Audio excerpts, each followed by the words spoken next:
Although it's not exactly the retail apocalypse of previous years, there has been a shakeup. At least 803 locations are expected to close throughout the U.S. in 2023. The justifications vary. Some businesses claim to be dealing with bankruptcy proceedings, while others claim to be looking to reduce costs. Let's take a look at big giants that will die before 2024. Bed Bath & Beyond.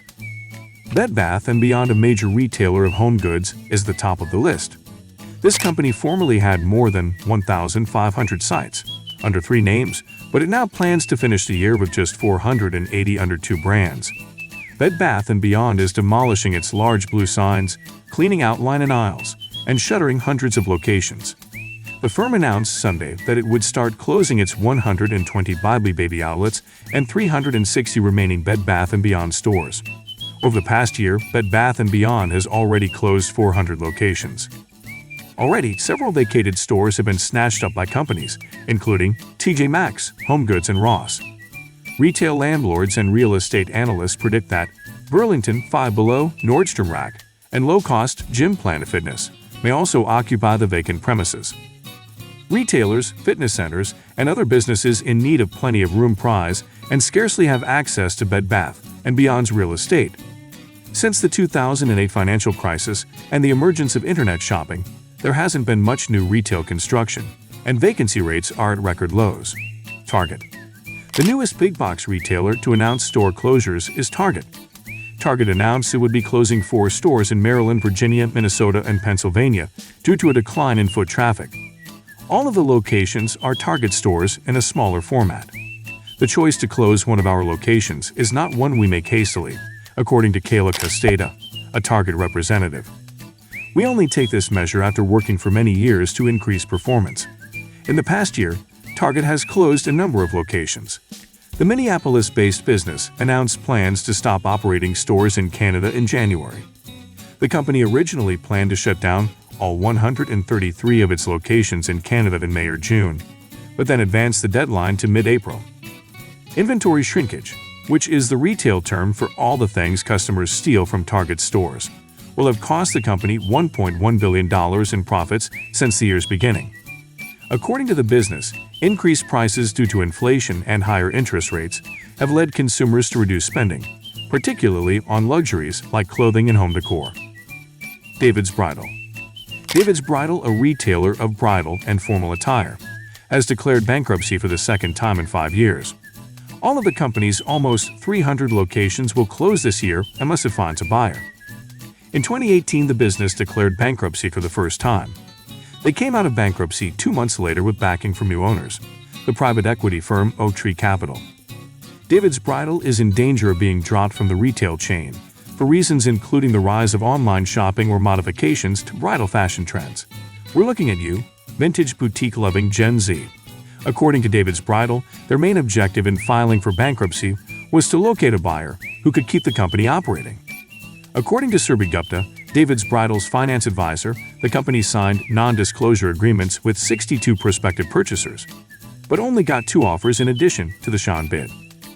According to court records, Shan also promised to pay some of David's Bridal's obligations, expenditures associated with extending or terminating leases at retail locations, and professional fees incurred throughout the company's bankruptcy, in addition to keeping stores running.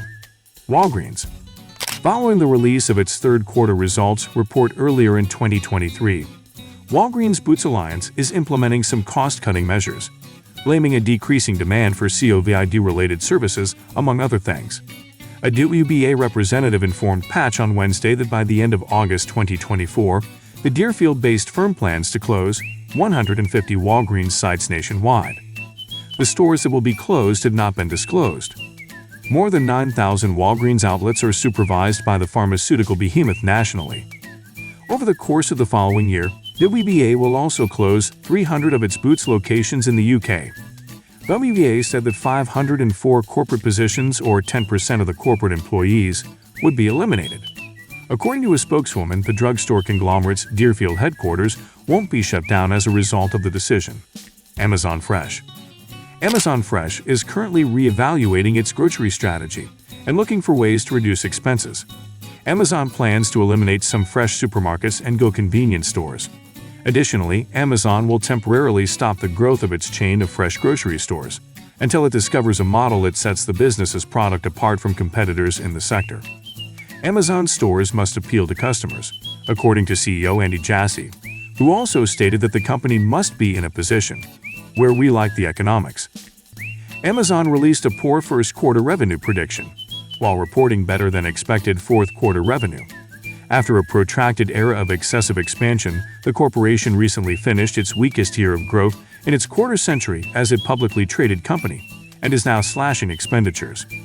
According to its website, Amazon presently runs 28 Amazon Go convenience stores in addition to a number of fresh grocery stores. Staples.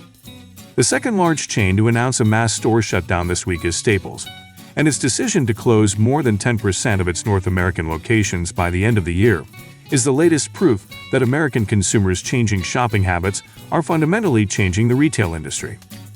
The largest office supply company in the country announced on Thursday that nearly half of its sales are now made online and that it is actively pursuing cost and efficiency-cutting measures. Up to 225 North American locations could be closed as part of a strategy to saw $500 million by the end of 2015. In the previous year, it had already closed dozens of stores. The number of jobs being eliminated and the locations of the stores that will close were both kept under wraps by Staples. Chain businesses like Staples suffered significant losses as a result of the recession, and they are now facing increased online and discount store competition. But regardless of whether the business sells clothes, books, or electronics, the same thing is taking place throughout the retail industry. Shoe City. Shoe City intends to close all 39 of its locations in Maryland, Virginia, and the District of Columbia, after filing for Chapter 11 bankruptcy in the U.S. Bankruptcy Court in Maryland. The retailer reportedly owes over $16 million in debt, largely to trade vendors, according to the bankruptcy petition. The two companies that Shoe City owes the most money to are Timberland, a sum of $1.4 million, and New Balance, almost $1.6 million. Big Lots. Big Lots is shifting its focus away from cities and toward rural villages. Big Lots is closing several of its locations. Stores in urban and suburban areas of California and Colorado are among the most recent locations of cheap retailers to close. According to Ramsden, some of those closures are taking place because Big Lots intends to resell the store locations. In other instances, the business is shutting down outlets it claims are underperforming. The shop network modifications at Big Lots come as the business experiences diminishing sales. Low-income consumers, who make up the majority of Big Lots clientele, have been particularly hard hit by historically high inflation, CEO Bruce Thorne stated in December.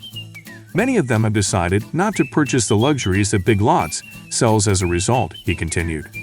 Journeys. A shoe chain anticipates closing more locations in 2023 than originally anticipated. In its first quarter results, Genesco, the parent company of Journeys, stated that it now anticipates closing more than 120 shops in 2024. In the fiscal year 2024, Genesco has already stated that it expects to close 60 locations. The announcement follows Genesco's first quarter sales report, which showed a 7% decline. Instead of the $25 million it had originally announced, the business now expects to save up to $40 million by closing more outlets. With more than 800 stores spread out over the United States, Canada, and Puerto Rico, Journeys distributes clothing, accessories, and shoes. A list of the stores shutting has not been made public by Journeys. Albertsons. All 17 of Albertsons in-store pharmacies in its 43-store Northern California division will be shut down. The Boise, Idaho-based corporation attributed the closures to fierce competition in a sizable market. This week, the division started to wind down its prescription medicine business. It plans to openly solicit bids for the sale of both its inventory and prescription data. Albertsons has had soft sales recently, especially in the competitive region of Northern California, says Gary Giblin, an analyst with Smith Barney, New York. Finding ways to reduce costs and boost profitability required a lot of research. Giblin advised looking at pharmacies if you need to make savings. He mentioned the significant fixed costs of running a pharmacy, including a high cost of hiring pharmacists, keeping expensive inventories, and the technology needed to handle insurance and prescriptions, which all giants will fall in 2024. Let us know your views in the comment section below. So to get more updates and videos on the related content, you know what to do. Like, share, subscribe, and hit the bell notification to get the latest video updates. See you soon.